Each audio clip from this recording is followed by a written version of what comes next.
Hello students, आज हम discuss करने जा रहे हैं first year new book chapter number 4 topic 4.2 और इसका नाम है work done by a variable force. इससे पहले हमने work done by a constant force को देखा था। तो आज का लेक्चर भी उतना ही इंपॉर्टेंट होने जा रहा है और मैंने अगेन हमेशा की तरह कुछ हेडिंग्स तुम लोगों के सामने लिखी है कि अगर ये एज अ लॉन्ग आ जाए तो तुम लोगों को प्रेजेंट करने में मुश्किल ना हो। तो लेक्चर को स्टार्ट करते हैं। Welcome, you are on physics of how and I am your mentor Jain Shabir. तो टॉपिक है मेरे पास work done by a variable force. Work done हो रहा है लेकिन किस वजह से? वेरिएबल फोर्स की वजह से। Work done by a variable force. अच्छा देखो, इससे पहले हमने work done bye constant force को देखा था। अच्छा, डेली लाइफ में बहुत से ऐसे सिनेरियोज होते हैं जहां पे जो लगने वाली फोर्स है बॉडी पे वो कांस्टेंट नहीं होती। फॉर एग्जांपल, अगर एक रॉकेट ऊपर की तरफ मूव कर रहा है तो होता है जैसे जैसे वो ऊपर जाता है तो उस पर लगने वाली ग्रेविटेशनल फोर्स कम होती जाती है क्योंकि वो अर्थ की ग्रेविटी के इन्फ्लुएंस से बाहर जाता जा रहा है। ये अर्थ है मेरे पास, ये एक रॉकेट है, वो ऊपर की तरफ मूव करे, जैसे जैसे वो ऊपर जाता रहेगा तो जो ग्रेविटी का इन्फ्लुएंस है इस पे वो आहिस्ता आहिस्ता कम होता रहेगा। ग्रेविटी ऊपर जाते जाते कम होती है तो मतलब इस रॉकेट पे लगने वाली ग्रेविटेशनल फोर्स भी कम होती जाएगी। तो यहाँ पे इसका मतलब है जो फोर्स है, ग्रेविटेशनल फोर्स है, वो कांस्टेंट नहीं रही। जैसे जैसे रॉकेट ऊपर जा रहा है फोर्स कम होती जा रही है, फोर्स कांस्टेंट नहीं हुई। अच्छा, ग्रेविटेशनल फोर्स का मेरे पास फॉर्मूला आता है, यहाँ पे मैं लिख रहा हूँ ग्रेविटेशनल फोर्स का फॉर्मूला आता है Gm_r²। दो बॉडीज के दरमियान कितनी ग्रेविटेशनल फोर्स होगी तो उसका ये फॉर्मूला। अब यहाँ पे देख रहे हो तुम लोग, ग्रेविटेशनल फोर्स इनवर्सली प्रोपोर्शनल है स्क्वायर ऑफ द डिस्टेंस के। दोनों बॉडीज के दरमियान जो डिस्टेंस है उसे मैं आर के साथ रिप्रेजेंट कर रहा हूँ। जो ग्रेविटेशनल फोर्स है वो इनवर्सली प्रोपोर्शनल है to the square of distance between the bodies. अब जैसे जैसे बॉडी रॉकेट ऊपर की तरफ जाता जाएगा, डिस्टेंस बढ़ता जाएगा तो लगने वाली ग्रेविटेशनल फोर्स भी कम होती जाएगी। तो ये एक मेरे पास टिपिकल एग्जांपल थी वेरिएबल फोर्स की। Gravitational force varies inversely to the square of distance between the bodies। तो जो ग्रेविटेशनल फोर्स है वो वेरी करती है inversely to the square of distance between the bodies. तो ये वेरिएबल फोर्स है। अच्छा, दूसरी एग्जांपल है मेरे पास, यहाँ पे मैं okay, restoring force in a spring varies directly from stretchness. यहाँ पे लिखो वेरीज डायरेक्टली टू द स्ट्रेचनेस।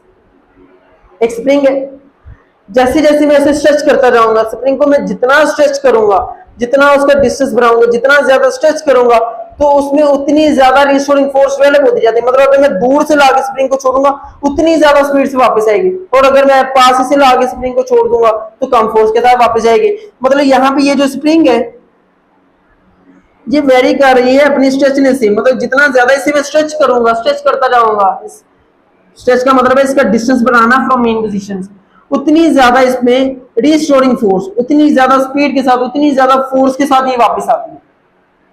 तो इसमें भी क्या हो रहा है, जो फोर्स है वो डायरेक्टली प्रोपोर्शनल है स्ट्रेचनेस के साथ। मतलब जितना ज्यादा स्ट्रेच करूंगा उतनी ज्यादा फोर्स। तो यहाँ पे भी इनफैक्ट फोर्स कांस्टेंट था ना, तो यहाँ पे भी फोर्स इनफैक्ट कांस्टेंट नहीं है। तो यहाँ पे जो फोर्स है वो वेरी कर रही है स्ट्रेचनेस के साथ। नेगेटिव साइन ये शो करा रहा है कि अगर मैं स्ट्रेच इस तरफ करूंगा तो जो फोर्स है उसकी डायरेक्शन इस तरफ होगी। तो बहरहाल जो फोर्स है वो डायरेक्टली प्रोपोर्शनल है यहाँ पे स्ट्रेचनेस के साथ। अच्छा, इन सारे सिनेरियोज में ऐसे सिनेरियोज जहां पे फोर्स मेरे पास कांस्टेंट नहीं रहती, फोर्स मेरे पास वेरिएबल है, उन सारे सिनेरियोज में वर्क डन कैसे फाइंड आउट करना है? देखो, वर्क डन का तो मेरे पास फॉर्मूला है work done equal force into displacement. लेकिन मैंने अपने पिछले लेक्चर में बताया था कि ये फॉर्मूला सिर्फ और सिर्फ तब लग सकते हैं जब फोर्स कांस्टेंट हो। जब ये फोर्स कांस्टेंट नहीं होगी तो तब ये फॉर्मूला नहीं लग सकता। और अगेन यहाँ पे डिस्प्लेसमेंट क्या होना चाहिए? स्ट्रेट लाइन में होना चाहिए, बॉडी स्ट्रेट लाइन में मूव करनी चाहिए। बहरहाल मेजर कंसर्न है अगर फोर्स कांस्टेंट होगी तब ये फॉर्मूला लगेगा। अब इन सिनेरियोज में जहां पे फोर्स कांस्टेंट नहीं है तो वहां पे वर्क डन हम कैसे फाइंड आउट करेंगे जो कि बॉडी पे लग रहा है? तो उसके लिए यहाँ पे एक सिनेरियो को, एक केस स्टडी हम देखते हैं, कैलकुलेशन ऑफ वर्क को कैलकुलेट करते हैं। एक केस स्टडी है। केस स्टडी क्या है कि मान के चलो मेरे पास एक बॉडी है, एक पार्टिकल है जिसका मास m है, वो पॉइंट P से पॉइंट Q तक मूव करता है एक रैंडम पाथ को फॉलो करते हुए, वो पॉइंट P से पॉइंट Q तक जाता है। अब जब वो पॉइंट P से पॉइंट Q तक जा रहा था ना तो उस पर जो फोर्स लग रही थी वो वेरिएबल फोर्स। अब यहाँ पे फोर्स लगी है, मतलब बॉडी पॉइंट P से पॉइंट Q की तरफ जा रही, फोर्स तो लगी, आ तो वेरिएबल फोर्स है लेकिन फोर्स तो लगी है और इसने कुछ ना कुछ डिस्टेंस या डिस्प्लेसमेंट भी कवर किया है, तो डिस्प्लेसमेंट भी हुआ है। तो इसका मतलब यहाँ पे बॉडी पे वर्क डन हुआ है। लेकिन आप वर्क डन हम फाइंड आउट कैसे करें? क्योंकि जो हमारे पास फॉर्मूला है उसमें ये फोर्स कांस्टेंट होगी तो तब ये फॉर्मूला लगेगा, अगर नहीं है तो उस सिनेरियो में हम फिर क्या करते हैं, इस पूरे पाथ को, उस सिनेरियो में हम क्या करेंगे, इस पूरे पाथ को छोटे छोटे पैचेस में डिवाइड कर देंगे, छोटे छोटे। इस पूरे पाथ को हमने छोटे छोटे पैचेस में क्या कर दिया, डिवाइड कर दिया। पी से क्यू तक जाते हुए जो मेरे पास बॉडी पे फोर्स लग रही थी वो वेरिएबल थी, मैंने इस पूरे पाथ को छोटे छोटे पैचेस में डिवाइड कर दी। ये पैच इतने छोटे हैं, इनफाइनाइटली ये छोटे हैं, इन्फिनिटिजिमली ये जो पैचेस हैं वो छोटे हैं, इतने छोटे हैं कि इन छोटे से पैचेस में जो फोर्स है वो ना होने के बराबर चेंज हो रही है। मतलब ये छोटे से पैच में यहां से यहां तक, ये इतना यहाँ पे तुम लोगों को बड़ा नजर आ रहा है, लेकिन ये रियलिटी में इतना छोटा पैच है कि यहाँ पे जो फोर्स है इस पॉइंट से इस पॉइंट तक जो फोर्स चेंज हो रही है वो तकरीबन ना होने के बराबर है। कितनी ये फोर्स चेंज हो जाएगी इतने छोटे से पैच में, तो यहाँ पे जो फोर्स है वो ना होने के बराबर चेंज हो रही है। तो यहाँ पे मैं इमेजिन कर सकता हूँ कि यहाँ पे जो फोर्स है वो ऑलमोस्ट कॉन्स्टेंट है, यहाँ पे जो फोर्स है वो क्या है, ऑलमोस्ट कॉन्स्टेंट। अगर यहाँ पे फोर्स ऑलमोस्ट कांस्टेंट है और ये मेरे पास इतना छोटा पैच है कि ये ऑलमोस्ट स्ट्रेट लाइन है, यानी सारा कुछ ऑलमोस्ट इर्द गिर्द ही है, फोर्स कांस्टेंट है, पैच इतना छोटा है कि ऑलमोस्ट मेरे पास स्ट्रेट लाइन है, तो यहाँ पे जो बॉडी ने इस पॉइंट से इस पॉइंट पे जाते हुए डिस्प्लेसमेंट कवर किया, उसे मैं अगर डेल्टा D1 बोलूं और यहाँ पे जो फोर्स है वो कांस्टेंट है उसे मैं F1 बोलूं, तो इस छोटे से पैच के लिए मैं वर्क डन फाइंड आउट कर सकता हूँ। इस छोटे से पैच का जो वर्क डन होगा उसे मैं डेल्टा W1 कहता हूँ, तो वो मेरे पास बराबर होगा F1 डॉट डेल्टा D1। मतलब अब मैं ये फॉर्मूला लगाते हुए यहाँ पे वर्क डन फाइंड आउट कर सकता हूँ। सेम ऐसे इस पैच के लिए वर्क डन फाइंड आउट करूंगा मैं, इस पैच के लिए, इस पैच के लिए और इन सारे पैचेस के लिए जो छोटे छोटे वर्क डन है उन सबको मैं फाइंड आउट करूंगा और फिर इन सबको मैं ऐड अप कर दूंगा, तो मेरे पास टोटल वर्क डन आ जाएगा पी से क्यू जाते हुए बॉडी पे कितना वर्क डन हुआ। अच्छा, इतना छोटा सा वर्क डन हम कैसे फाइंड आउट करते हैं? देखो सेकंड ईयर में ना तुम लोग पढ़ोगे इंटीग्रेशन और डिफरेंशिएशन, तो ये जो छोटे से वर्क डन फाइंड आउट करना है ना, इसे बोला जाता है कि हमने डिफरेंशिएट किया। इसके कुछ रूल्स है, कुछ ट्रिक्स है, कुछ फॉर्मूलाज है, उसके जरिए से हम ये फाइंड आउट करते हैं इतने छोटे छोटे पैचेस को, वर्क डन को, एक्सेट्रा एक्सेट्रा। और फिर इन सारे वर्क डन को ऐड अप कैसे करेंगे? इतने छोटे, ये तो n number of work done होंगे, तो इन सबको ऐड अप कैसे करेंगे? तो अगेन फिर इंटीग्रेशन आती है। ये सारे सेकंड ईयर की बातें हैं। एक होती है डिफरेंशिएशन, डिफरेंशिएट करना, फिर इससे इंटीग्रेट करना। इंटीग्रेट का मतलब होता है जोड़ देना, ऐड अप कर देना, एडिशन कर देना। पहले तो मैं डिफरेंशिएट करते हुए छोटा सा वर्क डन फाइंड आउट करूंगा जहां पे फोर्स ऑलमोस्ट कांस्टेंट रहेगी, फिर इन सारे जो से वर्क डन्स को मैं इंटीग्रेट कर दूंगा। ये कुछ ट्रिक्स होती हैं, ठीक है, कुछ फॉर्मूला, ये अलग से एक फील्ड है, कैलकुलस इसे बोली जाती है। बहरहाल तो इस छोटे से पैच के लिए वर्क डन, फिर इस छोटे से पैच, इन सारे पैचेस के लिए वर्क डन फाइंड आउट करूंगा और इन सारे वर्क डन्स को मैं ऐड अप कर दूंगा, तो मेरे पास इस पूरे पाथ के लिए, पी से क्यू पाथ के लिए मेरे पास टोटल वर्क डन आ जाएगा। तो सिनेरियो तुम लोगों को समझ लग गया। यहाँ पे कंसीडर पार्टिकल ऑफ मास है, मान के चलो एक पार्टिकल है जिसका मास m है, मूविंग इन xy प्लेन, वो xy प्लेन में मूव करी from point p to q, वो पॉइंट p से पॉइंट q की तरफ जाती है। अच्छा, एज फोर्स इज वेरिएबल, चूंकि फोर्स लगने वाली जो वेरिएबल है, तो क्या करेंगे हम? So we divide the path into n number of sections. हम इस पूरे पाथ को n नंबर ऑफ सेक्शंस में डिवाइड कर देंगे इस तरीके से कि such that force on each section remain almost constant, कि हर एक सेक्शन, हर एक पैच के लिए जो फोर्स है वो ऑलमोस्ट तकरीबन क्या रहे, कांस्टेंट रहनी चाहिए। ये एक्सप्लेनेशन में आ जाएगी कैलकुलेशन ऑफ वर्क डन। अच्छा, पहले सेक्शन के लिए, पहले पैच के लिए वर्क डन क्या होगा? अगर इसमें डिस्प्लेसमेंट डेल्टा W1, यहाँ पे ना इसे ना मैं जूम करके दिखाता हूँ। यहाँ पे इस छोटे से पैच का लेट्स सपोज फोर्स लग रही थी यहाँ पे F1, इस पैच पे फोर्स लग रही थी F2 इस तरीके से, और यहाँ पे F3 लग रही है। इस तरीके से चलते चलते यहाँ पे Fn फोर्स लग रही है। फोर्स एक वेक्टर है, इसकी डायरेक्शन भी होती है, तो मैंने डायरेक्शन भी यहाँ पे रिप्रेजेंट कर ली। अच्छा, इस छोटे से पैच को अगर मैं जूम कराऊं तो ये मेरे पास ऐसे है, ये है जी छोटा सा डिस्प्लेसमेंट डेल्टा W1 और ये लग रही है मेरे पास फोर्स F1। इन दोनों के दरमियान जो एंगल है उसे मैं θ1 बोल देता हूँ। अच्छा, इसे मैं जूम कराऊंगा इस छोटे से पैच को, तो ये होगा मेरे पास, यहाँ भी जो डिस्प्लेसमेंट है उसे मैं डेल्टा D2 कर लेता हूँ, छोटा सा डिस्प्लेसमेंट, ये चेंज इन डिस्प्लेसमेंट, और यहाँ पे जो लगने वाली फोर्स है उसे मैं F2 कर लेता हूँ, कांस्टेंट फोर्स है, और यहाँ पे जो एंगल फॉर्म हो रहा है उसे मैं θ2 कर लेता हूँ। इसी तरीके से 3 के लिए, 4 और n नंबर ऑफ सेक्शंस के लिए ये सारा सिनेरियो। अच्छा, वर्क डन कैसे फाइंड आउट होगा? डेल्टा W1 इस छोटे से पैच के लिए work done, force into displacement, displacement कितना है? डेल्टा D1, छोटा सा डिस्प्लेसमेंट है, ये चेंज इन डिस्प्लेसमेंट, और यहाँ पे जो वर्क डन है उसे मैंने डेल्टा W1, ये चेंज इन वर्क डन, ये छोटे से वर्क डन, इसे ऐसे जो से वो इंटरप्रेट किया जाता है। तो डेल्टा W1 मेरे पास बराबर होगा force into displacement F1 into delta D1, ठीक है। अच्छा, ये वेक्टर्स की फॉर्म में, तो इसे अगर मैं ये डॉट प्रोडक्ट को ओपन करूं तो ये मेरे पास F1 delta D1 into cos of theta 1, ये तुम लोगों को पता है, मतलब ये पहले मैं कई मरतबा डिस्कस कर चुका हूँ। A डॉट B मेरे पास A B cos of theta के बराबर होता है, ये हम स्केलर और डॉट प्रोडक्ट में ये पढ़ चुके हैं। तो F डॉट D ये मेरे पास F D cos of theta के, theta angle between the force and displacement, यहाँ पे फोर्स और डिस्प्लेसमेंट के दरमियान एंगल थीटा 1 है और फोर्स मेरे पास F1 है और जो डिस्प्लेसमेंट डेल्टा D1 है, तो यहाँ पे F1 delta D1 cos of theta 1। अच्छा, सेकंड पैच के लिए वर्क डन डेल्टा W2 से मैं कह रहा हूँ वो अगेन फोर्स इनटू डिस्प्लेसमेंट, यहाँ पे लगने वाली फोर्स F2 है, डिस्प्लेसमेंट डेल्टा D2 है, तो फोर्स इनटू डिस्प्लेसमेंट का डॉट प्रोडक्ट को अगर मैं ओपन करूँ तो कोस ऑफ थीटा 2, अगर उनके दरमियान एंगल थीटा 2 है तो यहाँ पे F2 delta D2 cos of theta 2। अब इसी सिनेरियो को यहाँ पे ये जो सिमिलैरिटी तुम लोगों को नजर आ रही है इसी को फॉलो करो, तो यहाँ पे जो सेम ऐसे डेल्टा W3 होगा, डेल्टा W4 होगा, चलते चलते डेल्टा WN, तो डेल्टा WN मेरे पास किसी बराबर होगा FN, यहाँ पे W2 था तो F2 डेल्टा D2, तो डेल्टा WN है तो यहाँ पे फोर्स FN और displacement delta DN, again dot product को ओपन करो FN delta DN cos of theta n। तो इनफैक्ट इस तरीके से मैं हर एक छोटे छोटे बैच के लिए वर्क डन फाइंड आउट कर लूंगा। तो जितने भी मैंने n नंबर ऑफ बैचेस में डिवाइड किया था इस तरीके से मैंने सबके वर्क डन फाइंड आउट कर लिए। अब टोटल वर्क डन कैसे आएगा, इन सारे वर्क डन को मैं ऐड अप करा दूंगा, तो total work done will B delta W1 plus delta W2 चलते चलते चलते अप टू डेल्टा WN, सारे वर्क डन को मैंने कर दिया ऐड अप। डेल्टा W1 मेरे पास था F1 cos of theta 1 delta D1। अच्छा, आगे पीछे मैंने वहां पे F1 delta D1 cos of theta 1 आगे पीछे कर सकते हो मल्टीप्लिकेशन में, स्केलर मल्टीप्लिकेशन में इससे फर्क नहीं पड़ता।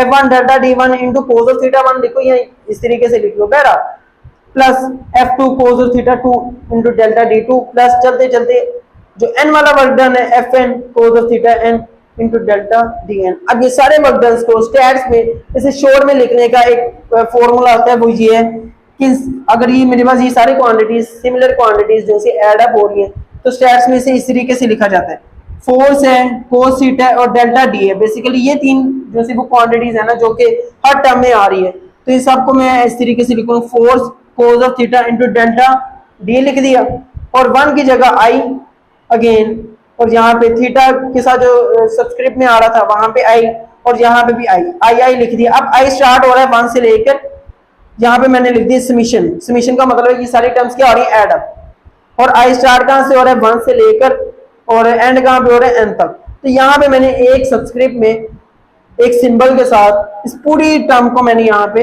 रिप्रेजेंट कर दिया। तो टोटल वर्क डन मेरे पास बराबर होगा summation of Fi cos of theta I delta di where I starts from 1 and end at n। तो बहरहाल ये हमने एक मैथमेटिकल वे था या फिजिकल वे था जिससे हमने जैसे वर्क डन फाइंड आउट करना देख लिया। अब जैसे ग्राफिकल मेथड की तरफ परस्यू करते हैं।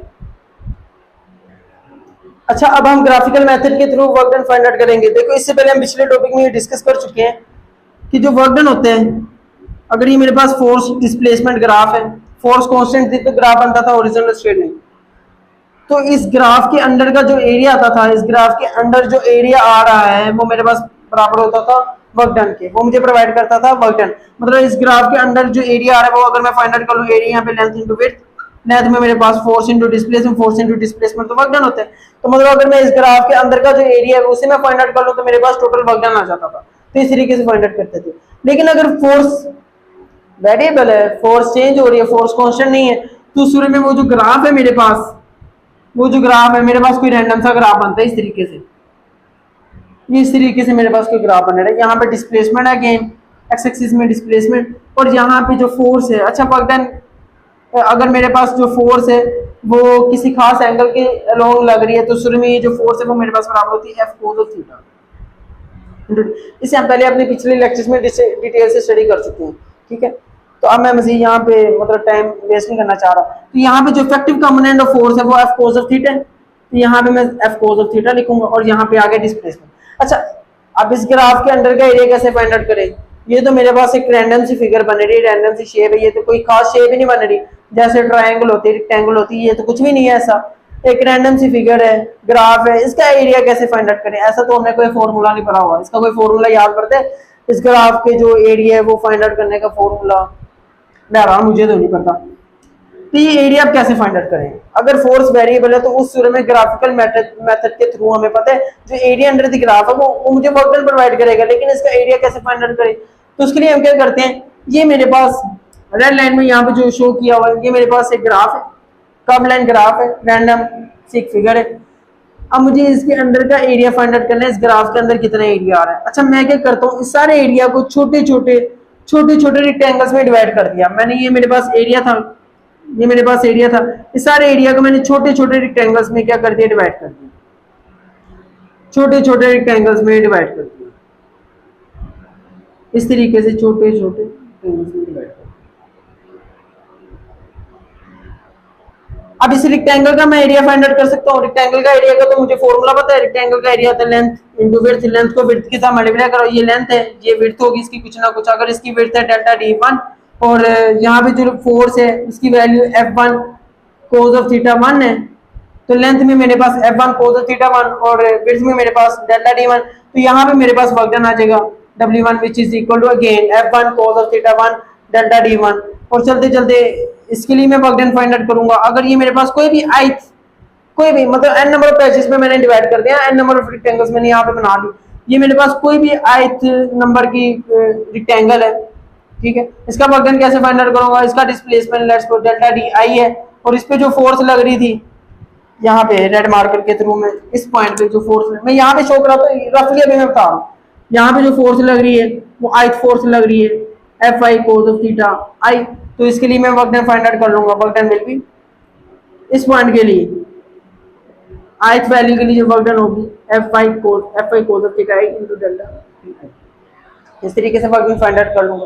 फिर सारे वर्क डन्स को मैं ऐड अप करूंगा, इन सारे जो रेक्टेंगल्स का, अब इन रेक्टेंगल्स का मैंने एरिया फाइंड आउट कर लिया ना, फॉर्मूला मेरे पास था, इनका एरिया मुझे पता है फाइंड आउट किया जा सकता है, इसका एरिया इस तरीके से इन सारे रेक्टेंगल्स का एरिया मैं फाइंड आउट करूंगा। तो मेरे पास ये जो एरिया आएगा वो बेसिकली मेरे पास होगा, वो बराबर होगा एरिया अंडर द कर्व, ठीक है। इन सारे छोटे छोटे रेक्टेंगल्स का मैं एरिया फाइंड आउट करूंगा, तो सबको ऐड अप करूंगा तो वो मेरे पास बराबर होगा एरिया अंडर द कर्व, जो कर्व के अंदर एरिया आ रहा है। लेकिन यहाँ पे देख रहे हो तुम लोग, यहाँ पे ये थोड़ा सा एरिया ज्यादा है, ये रेक्टेंगल की जो नोक है वो बाहर जा रही है, यहाँ पे एरिया ज्यादा है, यहाँ पे भी थोड़ा सा एरिया ज्यादा है, यहाँ पे तो कहीं पे एरिया ज्यादा आ रहा है, कहीं पे एरिया कम आ रहा है। तो मतलब यहाँ पे ये ज्यादा एक्यूरेट मेथड नहीं है, मतलब एग्जैक्ट एरिया नहीं बताएगा, लेकिन हाँ करीब करीब वैल्यू बता देगा कि इतना एरिया अंडर दी कर्व है। अच्छा, मुझे अगर एक्यूरेट मेथड फाइंड आउट करने, एक्यूरेटली मैं कैसे वर्क डन फाइंड आउट करूं, इस ग्राफ के अंदर जो एरिया आ रहा है मैं एक्यूरेटली फाइंड आउट करना चाह रहा हूं, तो मैं क्या करूंगा, इस डेल्टा डी को बहुत ज्यादा छोटा कर दूंगा। अगर मैं इस डेल्टा डी को बहुत ज्यादा छोटा कर दूं, बहुत ज्यादा छोटा, मतलब जो डिस्टेंस है वो बहुत ज्यादा छोटा है, अब देख रहे हो एरर क्या हो गया, कम हो गया, एरर कम हो गया, मतलब जो ग्राफ के बाहर जो एरिया जा रहा है वो बहुत कम जा रहा है। और अगर मैं इसे और छोटा कर दूं, इतना छोटा कि अप्रोक्सीमेटली मेरे पास एक लाइन ही बन जाए, छोटा छोटा, बिल्कुल छोटा, इतना छोटा कि ये जो डेल्टा डी अप्रोच कर रहा है जीरो को, तो उस में वो जो सारे रेक्टेंगल्स हैं उन सबको मैं ऐड अप करूंगा तो वो basically area under the curve होगा, एरिया अंडर दी ग्राफ होगा। यहाँ पे आप मैं बता रहा हूँ एक्सप्लिसिटली, यहाँ पे बता रहा हूँ। अच्छा देखो, मेरे पास वेरिएबल फोर्स की वजह से यहाँ पे एक कर्व बन गई। अच्छा, एक्स एक्सिस में मेरे पास डिस्प्लेसमेंट है, वाई एक्सिस में मेरे पास फोर्स है, फोर्स का cos component, effective component of force F cos of theta यहाँ पे, और यहाँ पे है डिस्प्लेसमेंट। ये मुझे area under the curve find out करना है। मैंने सारे जो कर्व है या जो एरिया है इसे छोटे छोटे रेक्टेंगल्स में क्या कर दिया, डिवाइड कर दिया, छोटे छोटे रेक्टेंगल्स मैंने यहाँ पे फॉर्म किया। अब ईच रेक्टेंगल का, हर एक रेक्टेंगल का मैं एरिया फाइंड आउट करूंगा, फॉर्मूला मेरे पास है। अगर ये डेल्टा d1 है और यहाँ पे जो फोर्स लग रही है वो f1 cos of थीटा 1, इसका एरिया फाइंड आउट हो जाएगा, इसका एरिया, इन सारे एरियाज को मैं ऐड अप करूंगा तो वो बेसिकली अप्रोक्सीमेटली मेरे पास बराबर होगा एरिया अंडर दी कर्व, ठीक है। तो यहाँ पे लेकिन अगेन यहाँ पे अगेन कुछ ना कुछ एरर है, उस एरर को एलिमिनेट करते हैं। तो कैसे फाइंड आउट करेंगे, by graphical method we add the areas of each rectangle, हम हर एक रेक्टेंगल के एरिया को ऐड अप कर देंगे to get total work done. Total work done find out करने के लिए सारे रेक्टेंगल्स के एरिया को ऐड अप करेंगे तो मेरे पास टोटल वर्क डन आ जाएगा। अच्छा, वो कहता है ये जो मेरे पास ith रेक्टेंगल है ना, ith नंबर रेक्टेंगल है, उसका एरिया कैसे फाइंड आउट करेंगे। अगर उसमें जो डिस्प्लेसमेंट है वो डेल्टा डी आई है और जो फोर्स है F I cos of theta I है, तो work done of shaded region का वर्क डन कैसे फाइंड आउट करेंगे, it will be equal to F I cos of theta I into delta D I. General terms में बात हो रही है ना, लेकिन इसमें अगेन कुछ ना कुछ एरर तो है, यहाँ पे एरिया ज्यादा आ रहा है, यहाँ पे भी, यहाँ पे भी। तो मोर एक्यूरेट मेथड के लिए हम क्या करेंगे, इफ वी, अगर ऐसा सिनेरियो हो कि जो डेल्टा डी है, इफ वी को यहाँ पे खत्म करो ना, if delta d approaches to zero, अगर डेल्टा डी अप्रोच कर रहा हो जीरो को, मतलब यहाँ पे डेल्टा डी को बहुत ज्यादा रेक्टेंगल्स की जो विड्थ है उसे बहुत ज्यादा नैरो से नैरो करता जा रहा हूँ, अगर नैरो से नैरो करता जाऊंगा ये एरिया, ये जो बाहर जा रहा है ये ऐसा ऐसा कम होता रहेगा, ये मैंने इसे स्प्लिट कर दिया दो हिस्सों में, तो एरिया यहाँ पे एलिमिनेट हो गया ना, तो यहाँ पे भी, तो मतलब यहाँ पे जो एरर है वो कम से कम होता रहेगा। और अगर ये डेल्टा डी इतना कम हो कि अप्रोच कर रहा हो जीरो को, जीरो नहीं है, वेरी नियर टू जीरो है, जीरो के बहुत ज्यादा करीब है, तो उस सूरत में then area under the curve, जो कर्व के अंदर जो एरिया आएगा, provide the more accurate work done, तो वो मेरे पास मोर एक्यूरेट वर्क डन होगा। और स्टैटिस्टिकली इसे कैसे लिखा जाएगा, total work done will be equal to, limit लगा दूंगा, एक्यूरेट टोटल वर्क डन मेरे पास किसके बराबर होगा, लिमिट लगाऊंगा, कौन सी लिमिट, कि जो डेल्टा डी है वो अप्रोच कर रही है जीरो को, जीरो के बहुत ज्यादा करीब है। और बाकी इन सारे रेक्टेंगल्स के एरिया को मैं सम करूंगा, और अभी मैंने तुम लोगों को बता दिया उन सारे सम आप एरियाज को कैसे लिखा जाएगा, summation f I cos theta i delta D i where i start from n and end at n, start from one and end at n. तो बच्चों ये था आज का lecture, work done by variable force. उम्मीद है तुम लोगों को लेक्चर पसंद आया होगा। इजाजत दो, अल्लाह हाफिज।